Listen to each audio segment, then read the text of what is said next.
عزوز سلامتنا تقبلون نايز يوتيوب channel تعزبتي كم يتصنحوا نزوان زدلنا يم زيناتات حيزلكم قريبا لخو نمكتالكم بخبر عدم كبرات تعزبتي بركت بول حبريتاتات نابيتو مستصعانو اقدموا ملختوي دما نوتيفيكيشن نخبصحكم زيناتات بوان نختكاتاتلون نايز يوتيوب channel سبسكرايب بمقبار نايدول ملكت متواقع يترسعوم መንግስት ብልጽግና ግጭት ናብ ዝተወላዓሉ ከባቢ ዶባት ዓፋርን ትግራይን ድሮናት ከም ዘዋፈረ ተሰሚዑ መንግስት ክልል ዓፋር በሰለስተ መኻይን ዝተጻዓኑ ፍሉይ ሓይልታት ናብ ወረዳ መጋል ከም ዘንቀሳቀሰውን ንምፍላጥ ተኻይልሎም ኣብ ከተማ አዳማ ኣብ ኣኼባ ዝርከቡ ፕሬዝዳንት ክልል ዓፋር ካብ ሓለፍቶም ዝተዋሃቦም ትእዛዝ ሲዒቦም ናይ ጸጥታ ሓይሎም ኣዋፊሮም ኣለው ተባሂልሎም ክልቲኦም ሓይልታት ትግራይ ኣብ ዘካይድዎ ውግእ ሮኬትን ዙ 23 ኣብ ውግእ ከም ዝወዓለ ተሓቢሩሎም ኣብ መንጎ መንግስት ብልጽግና ዘዕጥቆም ንገዛ ርእሶም ናይ ትግራይ ናይ ሰላም ሓይሊሎም ዝጽውዑ ጥቃትን ሓይልታት ትግራይን ዝተኻየደ ቶክሲ ናይ ሰብ ህይወት ከም ዘጥፈአ ተጸብጺቡ ነይሩ ናይ ትግራይ ናይ ሰላም ሓይሊ ዝተባሃሉን ኣብ ውሽጢ ክልል ዓፋር ዝተወደቡን ዕጡቃትን ናብ ክልል ትግራይ በመእታው ሰራዊት ትግራይ ከም ዝተዋግኡ ኣብ መግለጺኦም ኣፍሊጦም ምንባሮምን ይዝከር ምሳና ምውጋ ስምምዕ ሰላም ውዕሊ ፕሪቶሪያ ምፍራሲዩ ዝብል እትጉጅለም ዕላው ኩናት ስለ ዝተጀመረ መንግስት ፌደራል ስጉምቲ ይውሰድ ዝብል መግለጺ ድሕሪ ምውጽኡ እቲ ግጭት ከይዝሓለ ቀጺሉሎም ዕጡቃት ሓራ መሬት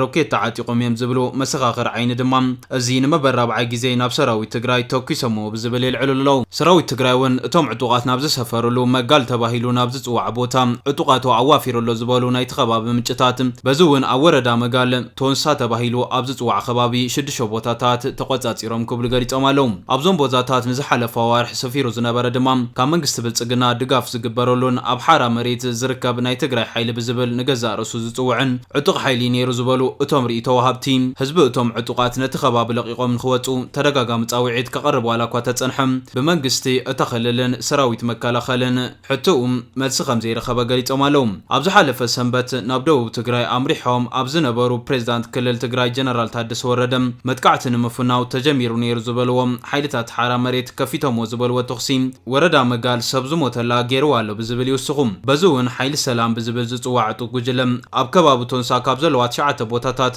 ንተን 6 ገዲፉ ኣብተን 3 ይርከብ ዝበሉ ነበርት ክልል ዓፋር ኣብተን 3 ቦታታት ውን ምስ ፍሉይ ሓይሊ ክልል ዓፋርን ሚሊሻታትን ተጸምቢሩ ይንቀሳቀስ ከም ዘሎ ኣፍሊጦም ኣለው ኣብ ከተማ አዳማ ኣብ ዋዕላን ስልጠናን መንግስት ብልጽግና ዝርከቡ ፕሬዝዳንት ክልል ዓፋር ኣወል ዓርባ እቲ ጉዳይ ብዝምልከት ስጉምቲ ንኽውሰድ ብናይ ብልጽግና ሓለፍቶም ትእዛዝ ምስተዋሃቦም ናይ ኮሙኒኬሽን ቤት ጽሕፈቶም መግለጺ ንኸውጽእ ብምግባር ፍሉይ ሓይልታት ናይ ተኸልልውን ናብ መጋል ንኽኸይድ ምውሳኖም ተፈሊጡሎም ቤት ጽሕፈት ኮሙኒኬሽን ህዝብን ዶብን ዓፋር ንምሕላው ኣላይ ስጉምቲ ክንወስድ ኢና ብዝብል መግለጽ ድሕሪ ምውጽኡ ኣባላት ፍሉይ ሓይሊ ናብ ወረዳ መጋል ንኽኸዱ ኣወል 4 ትእዛዝ ሓሊፎም ተባሂልሎም መሐመድ ሰናይ ዝተባሃሉ ሓላፊ ዝእዝዝዎ እዚ ጉጅለ ፍሉይ ሓይሊ ናብ ዝተኣዘዞ ቦታ ከም ዝተንቀሳቀሰውን ንምፍላጥ ተኻይልሎም በዝውን ካብ ዓፋር ሰመራ ዝተበገሰ ኣባላት ፍሉይ ሓይሊ እተኽልል ናብ ወረዳ መጋል ብምምራሕ ናይ ትግራይ ሰላም ሓይሊ ምስ ዝተባሃሉ ዕጡቃት ዝተጸምበሩ ኮይኖም ኣብ ወረዳ ቶንሳ ኣብ 3 ቦታታት ሰፊሮም ኣለው ተባሂልሎም መንግስት ፌደራል ስጉምቲ ይውሰድ ብዝብል መግለጽ ዘውጽኡን ናይ ብልጽግና ድጋፍ ዝሓትቱን ናይ ትግራይ ሰላም ሓይሊ ዝተባሃሉ ዕጡቃት ብብልጽግና ክልል ዓፋር ካብ ዝገበረሎም ድጋፍ ብዝሓለፈ መንግስት አዲስ አበባውን ድጋፍ ከም ዝገብረሎም ዝገለጹ እዞም ምንጭታት ግጭት ኣብ ዝተወላዓሉ ዶባት ዓፋርን ትግራይን ድሮናት ከም ዝተዋፈራውን ገሊጾም ኣለው በዝውን ኣብ ዝሓለፈ ረቡዕ ሙሉ መዓልቲ ናይ ድሮን ዳሃሳስ ክካየድ ዝወዓለ ኮይኑ ዝተተኮሰ ቦምባ ከም ዘየለግና መሰኻኽር ዓይኒ ገሊጾም ኣለው ብምኽንያት እቲ ግጭት ልዕሊ 200 ነበርቲ ከም ዝተመዛበሉ ዝተፈለጠ ኮይኑ ካብ ሓይልታት ሓራ መሬትን ካብ ሰራዊት ትግራይን ህይወቶም ዝሰኣኑ ከም ዘለውን ተሰሚዕሎም እዚ ከምዚ ኢሉ እንከሎ ጀነራል ታደሰ ወረደ ብዛዕባ እቲ ጉዳይ መልሲ ይብሎም ብልጽግና ብኣወል 4 ቢሉ ዘውጽአ መግለጺ ተቐባልነት ዘይብሉ ብዝብል እውን ነጺግዋሎም ምምሕዳር ጀነራል ታደሰ ወረደ ክልል ዓፋር ዘውጽአ መግለጺ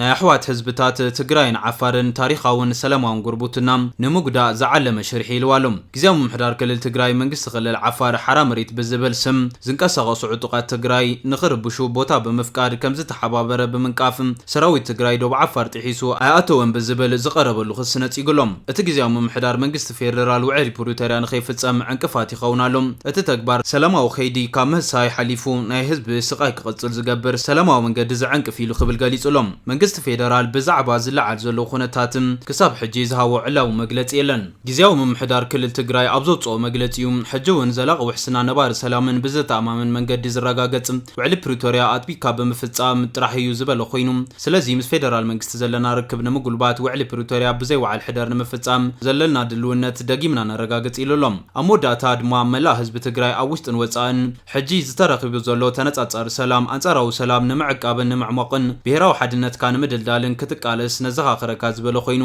በዝንበትን ብዝብተን ወረን ካብ ኩናት ጥፋት ትግራይ ተረባሕቲ ኢና ኢሎም ድቃስ ዝሰኣኑ ነውራማት ዝፈጥርዎ ዘይምርግጋዕን ከይተረበሽካ ተረጋጊዕካ ኣብ ዕለታዊ ስራሕካ ማእኸል ጌርካ ክትረባረብ በዛ ኣጋጣሚ ንጽውዕ ኢሉሎም ማሕበረሰብ ዓለም ኣብ ዝሓለፈ እዋናት ኣብ ጎኒ ፍትሓዊ ሕቶ ህዝቢ ደው ኢልኩም ወፃዓ ህዝቢ ክስማዕ እቲ ጆኖሳይዳዊ ኩናት ብውዕሊ ፕሪቶርያ ክግታእ ታሪኻዊ ኣበርክቶ ፈጺምኩም ኢኹም ዝበለ እቲ ጊዜያዊ ምምሕዳር ህዝብን ጊዜያዊ ምምሕዳር ትግራይ ዘለዎ ምስጋና እናገለጸልኩም ሕጂ እውን ውዕሊ ፕሪቶርያ ብኣግባቡ ክፍጸም ዘላቂ ነባርን ሰላምን ድሕንነት ኢትዮጵያ ከባቢናን ክረጋገጽ ኣወንታዊ ኣበርክቶኹም ክትቅጽልሉ ንጽውዕ ክብል ጻውዒቱ ኣቕሪብሎም እዚ ከምዚ ኢሉ እንከሎ ብኻልእ ዜና ሓይልታት ፋኖ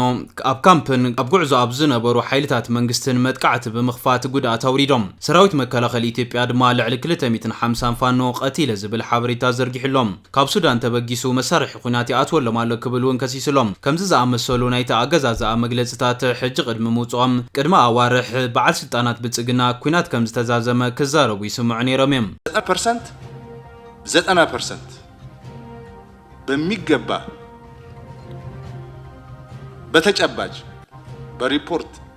ማቅረብ የሚችለው 90% መተናቸዋል ሎሚ ድሕሪ ኣዋርሕ ግና ፊልድ ማርሻል ብርሃኑ ጁላ ሓይልታት ፋኖ ምስ ከም ሕወሓት ዝኣመሰሉ ሓይልታት ሓቢሮም ይወግእዎም ከም ዘለዉ ክዛረቡ ተሰሚዖም እዮም ናይ መከላኸሊ ሰራዊት 3 እዝታት ዘውፅዎ መግለጺታት እውን እቲ ጠፊኡ ተበቲኑ ናይ ዝበልዎ ሓይሊ ብኣማይት ቀቲልና መሳርሒ ኩናት ካብ ደገ ይእቱ ኣሎ ዝብል ኮይኑሎም መራሒኦም ኣብይ ኣሕመድ ካብ ዱር ናብ ዱር ብዝብል ምስ ዘነኣእስዎም ሓይልታት ፋኖ ኣብ ከባቢ ባህሪ ዳር ክዋግኡ ከም ዝቐነዩ እውን ገሊፆም ኣለዉ ናይ ጀነራል መሓመድ ተሰማ እዚ ኣብ ከባቢ ባህሪ ዳር ሓዊሱ ኣብ ዞባ ጎጃም 138 ሓይልታት ፋኖ ቀቲለ 55 ድማ ቆሲለ ብዝብል መግለጽ ኣውፂኢሎም ኣብ ቀረባ ኣዛዚ ሌተና ጀነራል መሰረት ብምስጓግ ብሜጀር ጀነራል ኣሰፋ ባህታ ዝተከ እዚ ምዕራብ እውን ከምኡ ኣብ ከባቢ ጎጃም ልዕሊ 100 ሓይልታት ፋኖ ቀቲለ ብዝብል ይገልጽ ናይ ብርሃኑ በቀለ እዚ ሰሜን ምዕራብ ድማ ኣብ ማእኸል ጎንደር ጉራ እምባ ልዕሊ 10 ሓይልታት ፋኖ ቀቲለን ኣቆሲለን ክብል ገሊጹሎም ብምቕጻል ካብ ሱዳን ሰጊሩ ብዙሕ ተተኮስቲ ይኣትዎም ኣሎ ዝተወሰነ ኣብ ቋራ ተቆጻጺረየ ብዝብል እውን ጠቒሱሎም ሓይልታት ፋኖ ዘውረድዎም መጥቃዕታት ድማ ኣብ ካምፕታትን ኣብ ጉዕዞ ኣብ ዝነበራ ናይ ወታደራት መኻይነን ከም ዝኾነ ንምፍላጥ ተኻኢሉሎም ናብቲ ናይ መወዳእታ ዜና ምስ ንሰግር ሚኒስትር ግብጺ በድር ዓብደላጢ ኢትዮጵያን ካልኦት ሃገራትን ትዞባ ብዝምልከት ወራር ንምክልኻል ተዳሊና ኣለና ክብሉ ገሊጾም ፕሬዚዳንት ኢሳያስ ኣፍወርቂ ኣብ ካይሮ ቃለ መሕትት ድሕሪ ምክያዶም ዝሕለፍዎ መልእኽቲ ድማ ኮይኑሎም ኣብዚ ቅነ ናብ ካይሮ ኣምሪሖም ዝነበሩ ፕሬዚዳንት ኤርትራ ኢሳያስ ኣፍወርቂ ግብጺ ከም ጎረቤትን ከም ስትራቴጂካዊት መሻርክትን ከም ዝርእዋ ብምልዓል ቀይሕ ባሕሪ ብዝምልከት መብርሂ ሂቦም ነይሮም መንግስቲ ካይሮ ድማ ብተደጋጋሚ ናብ ኢትዮጵያ ዘነጻጽሩ መግለጺታት እናውፅአ ቀጺሉሎም ግብጺ ድሕሪ ሕጂ ኣብ ዞባ ቀርኒ ኣፍሪካ ዝካየድ ኩናት ተዓዛቢት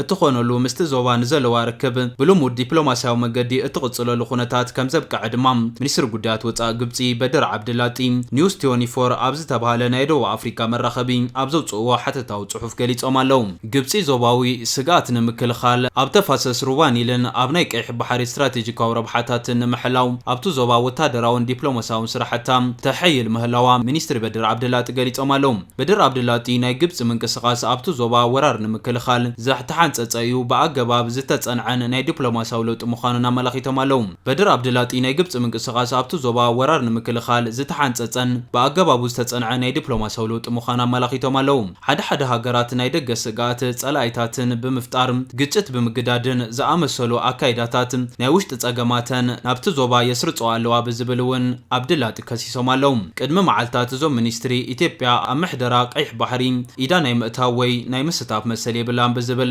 ተዛሪቦም መንባሮም ድማ ይዝከር ናይ ቀይሕ ባሕሪ ቀጻሊ ምሕደራ ብዝምልከት ግብጺ ምስ ስዑድ ዓረብ እናመኸረት ትርከብ ድሕሪ ምባል ንሕናን ስዑድ ዓረብን ኣብ ቀይሕ ባሕሪ ሰፊሕ ገማግም ባሕሪ እንሽፍን ከም ምዃና ናይቲ ማይ መመሓላለፊ ብዝምልከት ድሕንነቱን ምርግጉዑን ናይ ምርግጋጽ ሓላፍነት ናይ ኣባል ሃገራት እዩ ብዝብል እዮም ገሊጾም ኢትዮጵያ ምስ ቀይሕ ባሕሪ እትዳወብ ሃገር ብዘይ ምዃና ኣብ ምሕደራ ናይቲ ባሕሪ ናይ ምስታፍ ኮነ ኢዳ ናይ ምእታው መሰል كمزي بلا كزاربو مسمعمون زرسع يكونن እዚ ከምዚሉ እንከሎ ኣምባሳደር ኤርትራ ኣብ ውድብ ሕቡራት ሃገራት ሶፊያ ተስፋ ማርያም ኣብ ካልኣይ ዋዕላ ዓለም ንማሕበራዊ ልምዓት ዶሃ መልእኽቲ ሕሊፋላ ኣብ ዘስምዐቶ መደረ ንኤርትራ ማሕበራዊ ምዕባለ ናይ ግዳማዊ ፖሊሲ ምእዛዝ ጉዳይ ወይ ብፅግዕተኛታት ክማላእ ዘለዎ ሽቶ ኣይኮነን ዝበለት ኮይና ዘይምንጠል ላዕላዊ መሰል ልዕሊ ኩሉ ሃገራዊ ሓላፍነት ኣዝዩ መሰረታዊ ኣቕሓ ናይቲ ብፃዕሪ ዝረኸብናዮ ናፅነት ኢላ ኣምባሳደር ሶፊያ ተስፋ ማርያም ብምቕፃል ልምዓታዊ ፍልስፍና ኣማንታ ዘይተበታተኑ ኣዕኑድ ርእሰ ምርኮሳን ማሕበራዊ ፍትሕን ብጽኑዑ ተሰሪቱ ይርከብ ክትብል ገሊጻ ርእሰ ምርኮሳ ንኤርትራዊ መንፈስ ኣእምሮ ካብ ዝኾነ ባህሊ ምግዛእ ወይ ፅግዕተኛነት ሓራ ምውፃእ ዘመልክት እዩ ማሕበራዊ ፍትሒ ብወገኑ ናይ ዝርእሰ ተኣማንነት ዘለዎ መንገዲ ናይ መወዳእታ ቴሎሲ ክትብል ገሊጻ ንሱ ድማ ንወሰናስን ሸለልን ኣበለም ሃብቲ ኣብ ከተማታት ማእኸላት ዘዋህልል ሞዴል ምንጻጊ ክትብል ገሊጻ ኤርትራ ኣብዞም ካርዲናል መትከላት ዘለዋ ተወፋይነት ኣብ ዝተፈላለየ ማሕበራዊ ጽላት ዝተረኽበ ዝጭበጥ ምዕባለም መብዛሕትኡ ግዜ ብውሱን ጸጋታት ኣብ ቅድሚ ቀጻሊ ግዳማዊ ጽልእን ይንጸባረቕ ክትብል ገሊጻ ኣብ ዶሃ ኣብ ንከበሉ እዋን ንቅድሚት ክንጥምት ኣለና ዝበለት ኣምባሳደር ሶፊያ ተስፋ ማርያም ማሕበረሰብ ዓለም ነቲ ብቀጻሊ ንፍትሓዊ ምዕባለ ዝዕንቅፍ መዋቕራዊ በደላት ንምፍታሕ ስነ ምግባራዊ ግዴታ ኣለዎ ክትብል ገሊጻ ብቕጽበት ምትግባር ናይ ኣስገዳድ ስጉምታት ደው ክብልን ሓቀኛ ሽርክነት ክስፋሕፋሕን ዓለማዊ ትካላት ምሕደራ ጽገና ብምግባር ኩንነት ድምፅን ናይ ኩሎም ኣህዛብ እምበር ናይቶም ሓያላን ውሕዳት ጥራይ ዘይኮነ ከንጸባርቕ ኣለዎ ኢላ ሃገር ኤርትራ ነፍሲ ወከፍ ዜጋ ብኽብሪ ጥዕናን ዕድልን ዝልለ ህይወት ዝነብረሉ መጻኢ ንምህናጽ ቆሪጻ ተበጊሳላ ክትብል እውን ገሊጻላ እምበር ከስ ክቡራት ተዓዘብቲ ነዚ እዋን ዘደለናይ ሓበሬታ ዝመስል ነይሩ ብኻሊእ ዜና እስካዕ ንራኸብ ሰላም